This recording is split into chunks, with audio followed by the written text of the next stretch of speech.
Arrow Season 3, Episode 20, The Fallen. We finally got to see what it really takes for Oliver to take the place of Ra's al Ghul, or at least go into the process of becoming Ra's al Ghul, which we're going to see over these next couple of episodes. Maybe just the next one, maybe the next two, and he'll somehow get out of it. I don't know how they're going to...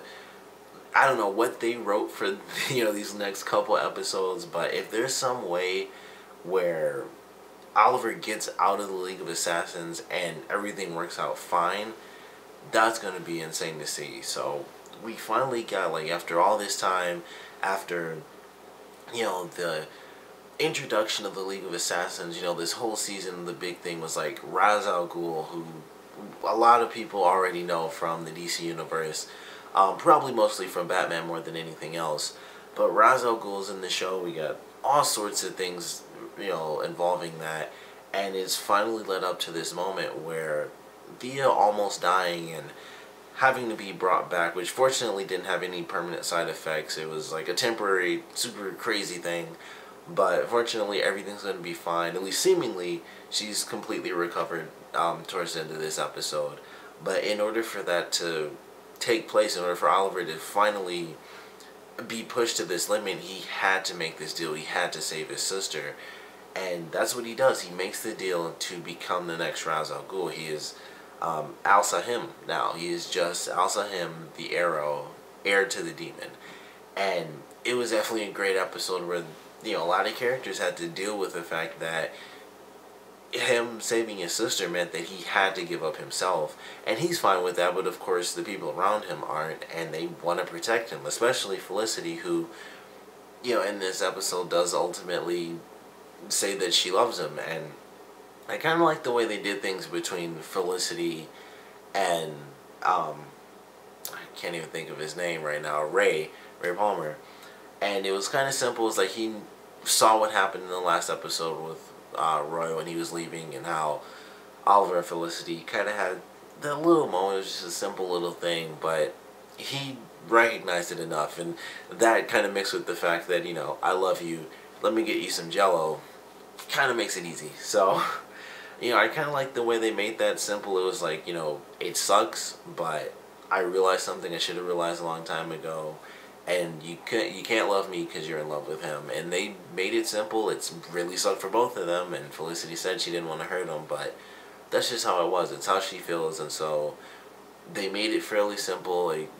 They kind of ended things. It was, amicable. And then he even helped her out and gave her the jet.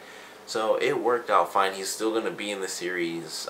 Something I guess I didn't really realize for this season is that he counts as a special guest star, because that's his title.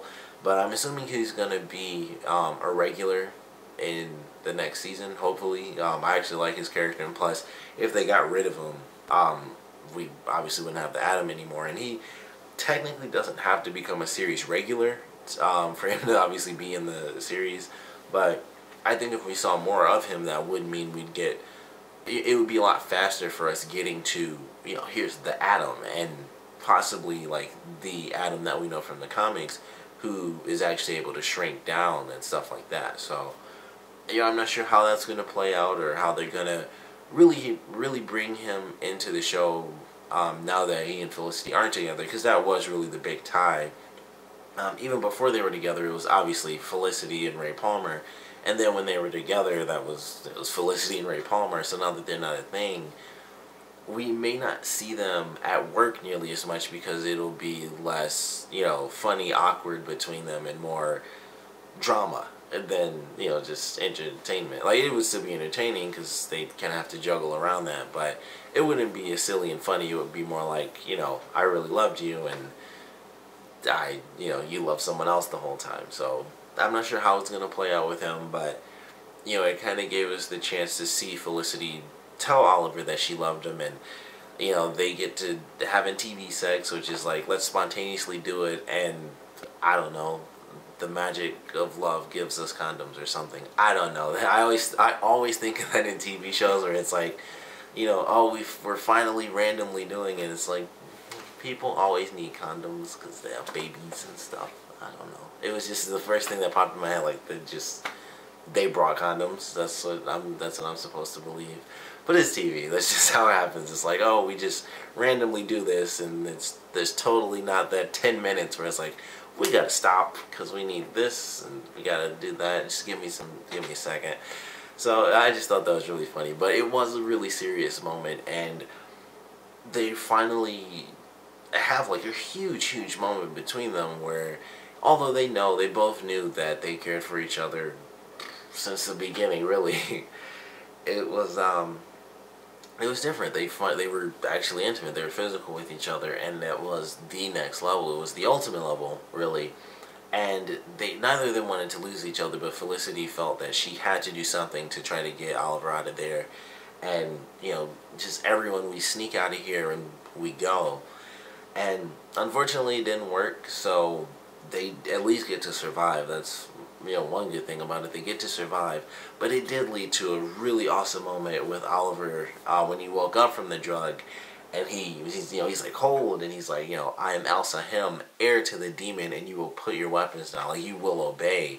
I thought that was a really awesome scene, and it was kind of scary, but at the same time it was just really cool, and like it's scary because it was like the League and he's accepting it, but obviously it's cool because it's like he took full control of that. Like, you will not do anything against the heir to the throne. Like, so you're gonna listen to me and leave.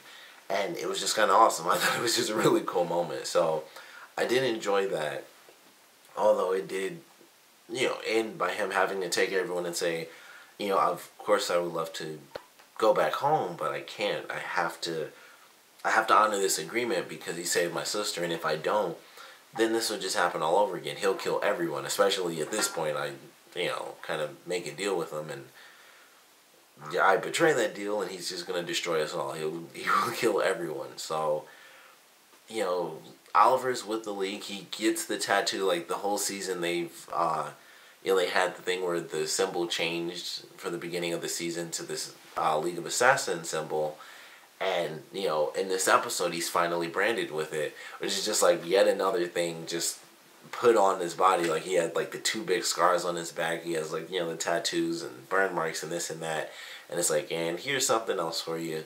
And it's just like, it was kind of funny to me. I was thinking when Ra's al Ghul was doing it, it was like, well, you got these scars and this and that. I'm just gonna put it here. Like, I just gotta find a random free spot of, totally healed skin, and I'm just gonna sear that crap right into you. So I just thought it was funny. It's kind of just like slightly like this, just off to the right. Like, yeah, it'll fit right there. So I thought that was just a random funny thing. It was, once again, it was a really serious moment, but I was just thinking, it's like a super random crap. Like, he just has to find a random spot. It can't be like all symmetrical or like right in the middle or anything like that. It's like he's got basically 2 big slashes going across his back, bunches, the tattoo on his left shoulder, I believe it is, and then just the other random scars all across him. So it was kind of funny, but there's a lot of stuff going on that I don't know what to expect. I mean, we got Thea, who was brought back. We don't really know if she's 100%. They said that, excuse me, Roz mentioned that she would get back to, basically full health, and she'd mentally be the same later on, and she was at the end of this episode. But we don't really know what's going to happen with her character. It could be like a change that does take place. I mean, she had like a weird memory thing going on. She thought that her mother was still alive. She knew Malcolm was her father, but she thought Oliver was still, she thought Oliver was dead. Like, she didn't even know him or recognize him. She knew the name, but when he was right in her face, she didn't recognize him. And, the whole thing was like Malcolm was saying, like, this stuff changes you in your soul. I don't want to, put Thea through that. I love my daughter. She's the only child I have left. But it's saying that I still don't want to save her using the Lazarus pit. So that says a lot. Like, it seemingly ended up kind of just being like, it could be wrong, and then it worked out fine. But it could be like a latent little thing, like some little stuff's going to happen here, little stuff happens there, and then, next season, who knows what could happen. Like, maybe in the middle of the next season, things just really go nuts. So it's a plot point that they could work with, and they probably will, because they tend to explore our avenues, but it's something that could easily have been, one and done in this episode, or it could come back in a really big and probably crazy way in the next season, because I doubt they'll do it just like in these next probably 3 episodes, I think, 3 or 4 episodes. So I don't really know what to expect with that, but I think it's going to lead to more than just, she remembers everything and she's totally fine now. I think she's going to be changed. She's going to be a different character, kind of working, changing little by little throughout these next couple episodes, and especially throughout the next season. But I'm excited for that. The flashbacks in this episode were definitely pretty interesting. I thought they were pretty cool. Like, the fight scenes were pretty sweet. Once again, a serious moment, but it was totally funny. Oliver was on the car and they're just like totally missing him. I was just like, no, he's dead. Like, I normally ignore that. Like, he's on a motorcycle driving at the back of a truck. People are just shooting and missing and missing. It's just TV stuff. People say, like, it's like Star Wars. They shoot like stormtroopers because everybody misses.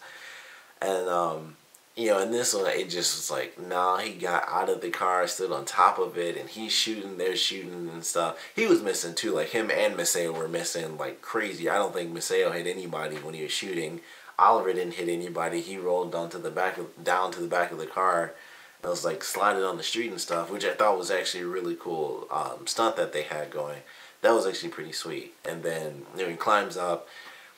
He's like up on the front of the car and they're missing, and it was just really funny. But once again, serious moment. My mind's just in like, real world. And it's like, that just doesn't work. It's not like you could just do this, like shoot like this, and he's dead. Like he would be dead. But it was really funny to me. And then, like I said, the fight scene was pretty cool. Then they have to track down these people because the Alpha Omega combination, I guess, poison gas is kind of how it looked at then when the bottle broke. But that's missing, so they have to find it on the cart. Oliver has to fight this dude. He also broke the one guy's arm in the truck. Like, they just broke that junk. I thought that was crazy. But he fights this one guy who was like a crazy good kicker. Like, that guy was spinning and junk, and it was a fun little fight in there. In like this little enclosed space, and they're like down to the ground and hitting each other with elbows and spinning each other and spinning around, blocking and kicking and punching. And then the vial breaks, and we don't know where the heck that's going to lead to, but unfortunately it was officially said in this episode by Maceo that Akio did die. Like, something happened to him. I don't know if it was the gas or he was maybe just in an accident, like he was shot. They were being chased because, why wouldn't they be? And Maceo had to lie to his son and say, like, everything's going to be fine. And unfortunately, he died in his arms. So, they've officially said it. Like, it's no longer a question. And I was sure that that's what happened, like, very, very early on. Like, I think during the mid-season premiere when we actually found out that Katana was still alive, but their son wasn't with her. It was just like, I really don't think their son is alive. So, unfortunately, it was officially said in this episode, and it did lead to a moment where Maceo was Maceo, because he goes by a different name. I think it's Sabara or something. It's close to that. But he had a moment where he was Maceo, and I love the way that they explained that when he gave himself up. Like, I was the one that helped. And Ra's al Ghul did, like, honestly, it's weird to say this, but he did kind of a cool thing where he was like, you didn't betray me, that was Maceo. Like, Maceo kind of came out a little, made a mistake, but you kneeling in front of me shows your loyalty, and you're not Maceo. And I thought that was, like, an incredibly cool thing. I really didn't want Maceo to die either, so it was awesome that he didn't, but it gave us a little moment into the actual, I guess, good side of Ra's al Ghul. He, Maceo killed 3 of his own people and helped them out. It wasn't like he just told them, hey, go this way. He killed 3 of his own people, and Ra's al Ghul still let that slide. Like, you made a mistake as Maceo, not as, my right hand. I guess he's like his right hand. And it was just really cool. Like, it was an odd, good moment for, for Ra's al Ghul, and it was just like, it oddly makes me like him a little more, because it does kind of show, although he's obviously insane from, just pick an episode, but, he had a moment in this one where it was just like, that's kind of a good thing that he just did. Like, he could have easily chopped Misael's head off, but he didn't. He let him be Misael for that quick moment, and because he showed his loyalty, and I'm assuming it's kind of like a distance, like, alright, you've been loyal for this long, and you made a mistake right here, but right after that, you give yourself up and admit what you've done, and you're willing to sacrifice yourself as penance. So it was a cool little moment. It's surprising to me. I was so sure he was about to get killed. I thought he was just because it's TV. He wasn't gonna swing and like chop his head off. I thought he would kind of just pull the katana back really hard and basically just slice his throat. But I was really glad to see Misael survive that. That was definitely great. Like I said, the flashback was pretty cool. The flashback admittedly was like all action when you think about it. There wasn't much story to it. They were basically there like, alright, here's the vial, let's chase this truck. They fought on the truck. There were like a couple of scenes where they talked, like when Katana, she like pointed the katana down at the guy's penis and then freaked him out. They had that, and then the scene where she and Misael kind of had an argument where Misael didn't want to really protect anyone, and she said, well, if we didn't do that, we'd be a shell, which I thought was really awesome, because the parallel for the flashback was actually for Misael rather than Oliver. So I thought that was actually kind of awesome. Like, he was the one who repeated a line from the past, and that was just really cool to me. It was like, oh, it wasn't for Oliver, and it wasn't specific like when we had the Suicide Squad episode for Deadshot, and it was like, here's his flashback. It was just a flashback with Oliver, Misael, and Katana, and it just by the end it was just like, oh, this is actually a parallel for his character, where he realized like he wanted to do good. He wanted to be good, even though it's not exactly something that he felt 100% of the time. It's not something he would have normally done under the circumstances. So I thought that was kind of cool. It was just like, I really just thought, well, not every flashback connects, so it's just, here's the flashback. They aren't just gonna, skip over it. So here's the flashback. This is what happened. It's just kind of the action-oriented portion. It ends on a cliffhanger with it breaking. But, just before that, or, like after that, actually, it's like, if I didn't help, I would just be a shell of myself. And I thought, like, oh, that's cool that it connected to him, because, like I said, I didn't think there was any parallel. And they always kind of throw it in at the end, I think. So maybe in the last season they've had, like, one episode where it wasn't a parallel. But this was the second time they did that, where it was like, oh, it's just the flashback. And then at the very end, it's like, you said something in the present timeline that I heard in the past, and that's like the only parallel. And it's kind of funny that they do it that way. They just kind of, I don't want to say they shoehorn it in, but they kind of do at the last second, like, here it is, parallel. But I still definitely loved it. It was a great episode. There's so much that could happen with Oliver, being in the league. The preview was definitely cool with him. Or the ending was cool with him being in like the league outfit, and the preview of him training in transition and going back to the city to basically, I guess, kill Nissa, because she took off from the league. So that's going to be exciting. There's some stuff, a preview I saw for Flash that was pretty cool. They're doing another crossover later on, which is going to be pretty awesome. And I was wondering, I thought Oliver changed his costume. I think in that episode he's wearing his League of Assassins costume and not his normal Arrow costume. And I was like, oh, that looks kind of cool. It looked like it was kind of armored up, but I think it was just like the buttons and stuff that's on the hood and on the arms and stuff. That's what it was, and that's why it stood out so much. So he's going to be in this costume for a bit, and he's even going to do it in another series when they do that crossover episode, which is going to be, we only have like, I think 3 episodes left. I still have to watch the most recent Flash episode, which came on today. So I'm not sure how that's gonna play out, but I'm definitely excited. Of course, I want to know what you guys thought about this one, so please comment below. Let me know your favorite parts, your least favorite parts. I know this was a super long review, but this is probably one of the biggest episodes of this season. I mean, we got to see Thea saved. Oliver had to, save her by becoming or deciding to really take Roz's place, and then just there's so much that can happen with that, and Thea having really only Malcolm now. He's like, I want to protect you and this and that, and just he's Malcolm Merlin, so just issues there. But love the episode. Thanks for checking this out. Obviously, the biggest question I have is, how do you guys feel about Oliver officially joining the League of Assassins? Did you think, there was no other option? Do you wish there was another option?